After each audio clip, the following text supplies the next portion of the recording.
কিশোরগঞ্জের ভৈরব উপজেলাকে জেলা ঘোষণার দাবিতে স্থানীয় জনতা রেলপথ অবরোধ করে উপকূল এক্সপ্রেসে পাথর নিক্ষেপ করেছে। এতে আহত হয়েছে কয়েক যাত্রী। এ সময় বিঘ্নিত হয় ঢাকা, চট্টগ্রাম, সিলেট ও কিশোরগঞ্জ রেলপথের ট্রেন চলাচল। সোমবার সকাল 10টা থেকে দুপুর 12:30 পর্যন্ত ভৈরব রেলওয়ে স্টেশনে এ ঘটনা ঘটে।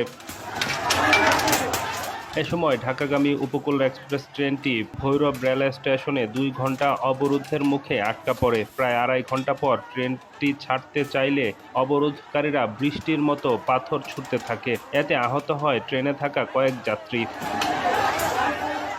ভৈরব রেলওয়ে থানার ভারপ্রাপ্ত কর্মকর্তা সাঈদ আহমেদ জানিয়েছেন, অবরোধকারীরা ট্রেন থামিয়ে কর্মসূচি পালন করছিলেন। পরে কিছু অপ্রীতিকর ঘটনার খবর পেলে পুলিশ ঘটনাস্থলে গিয়ে পরিস্থিতি নিয়ন্ত্রণে আনে। প্রায় আড়াই ঘণ্টা পর ট্রেন চলাচল স্বাভাবিক হয়। আপনারা তো দেখলেন যে একটা দাবি নিয়ে তারা গণতান্ত্রিক দেশে দাবি নিয়ে একটা আন্দোলন করছিলেন। আমরা এই স্থানীয়